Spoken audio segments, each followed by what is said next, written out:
Le fort est un des lieux historiques de la ville. D'abord parce que c'était une place de résistance très forte pendant le siège de Paris face aux Prussiens. Et puis ensuite, Louise Michel, le colonel Rossel se sont installés avec peut-être Arthur Rimbaud, on n'en est pas sûr, dans ce fort qu'ils ont évacué juste avant la semaine sanglante. C'est donc un lieu chargé d'histoire, contrasté, que nous devions rendre aux habitants de la ville et à ceux qui voulaient nous rejoindre.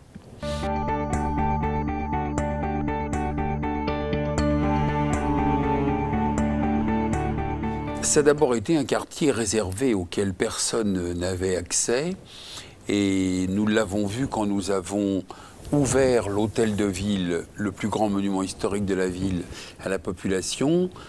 Chacun a repris possession. Et c'est ce que nous voulons faire avec le fort, que Jacques Attali a classé parmi les premières écopolices, puisqu'il a accepté de nous parrainer en venant sur place.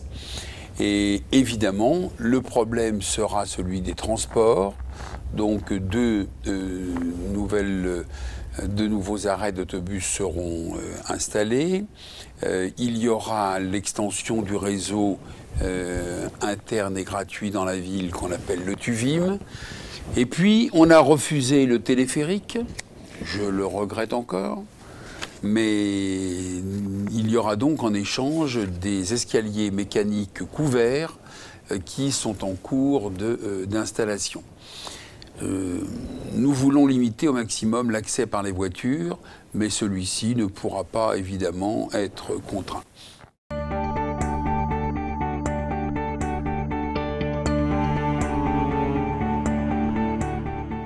Alors c'est encore une vue interdite qui va être offerte aux habitants du fort, puisqu'ils vont dominer Paris, avec la Tour Eiffel bien sûr comme repère. Deuxièmement, la desserte dont nous avons parlé pour l'extérieur est complétée à l'intérieur par une limitation à 20 km/h et le développement des Vélib adaptés au secteur.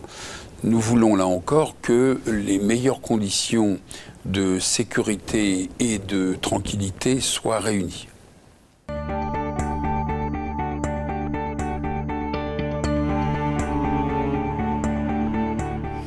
Depuis 2000, la municipalité avait décidé que ce fort serait doté d'équipements numériques. Nous avons donc étudié ce qui se faisait déjà dans la ville, ce qui se faisait en Corée. Nous avons été à Seattle voir ce que réalisait Microsoft, qui s'est installé sur la ville, Cisco. Et donc nous avons voulu que les habitants bénéficient des derniers perfectionnements, qui sont souvent d'ailleurs en application partielle, mais qui vont être regroupés pour le contrôle de l'énergie, pour la sécurité d'accès. On pourra aussi être alerté sur son propre véhicule s'il y avait une fuite d'eau, s'il y avait une intrusion. Tout cela sera centralisé, regroupé en synergie dans ce fort au bénéfice des habitants.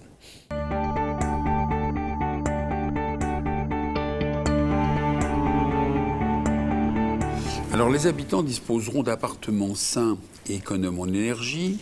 Ils auront aussi beaucoup de facilités avec la collecte pneumatique qui évitera la noria des camions bennes et puis le dépôt des containers. Ils auront aussi une piscine que nous étudions de 25 mètres avec un petit bassin et un spa. Et puis l'ensemble donnera une impression très saine et moderne, ce que souhaitent aujourd'hui les gens friands d'environnement durable.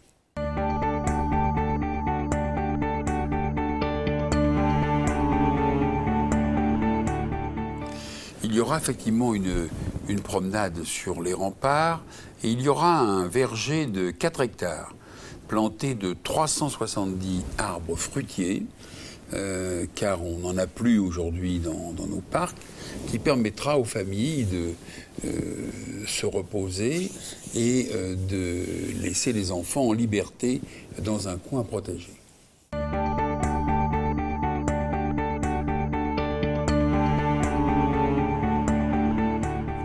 prévu une grande école de 20 classes qui sera partie maternelle et partie élémentaire. Le collège va être doublé, il jouxte le fort. Une crèche est également prévue, plus 1600 mètres de commerce de proximité. Mais là encore, l'Internet dominera dans la gestion de ces commerces.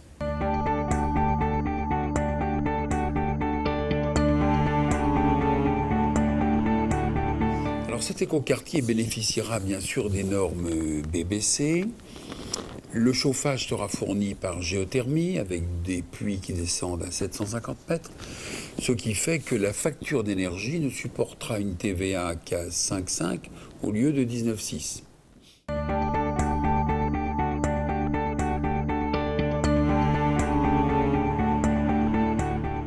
Alors le prix final sera celui du marché, mais les surcoûts ont été pris en compte grâce aux efforts de chaque participant. Et enfin, il y aura des économies sur l'énergie et sur les charges de fonctionnement avec la collecte automatique, par exemple.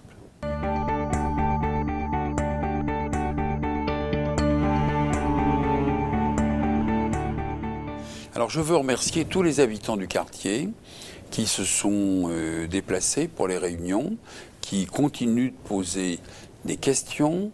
Ils ont désigné des sentinelles pour suivre le chantier et je les remercie de leur sens du bien commun. Nous allons aussi essayer de leur donner le maximum de services dérivés à partir du fort pour qu'ils ne se sentent pas coupés de cette réalisation. Merci à tous.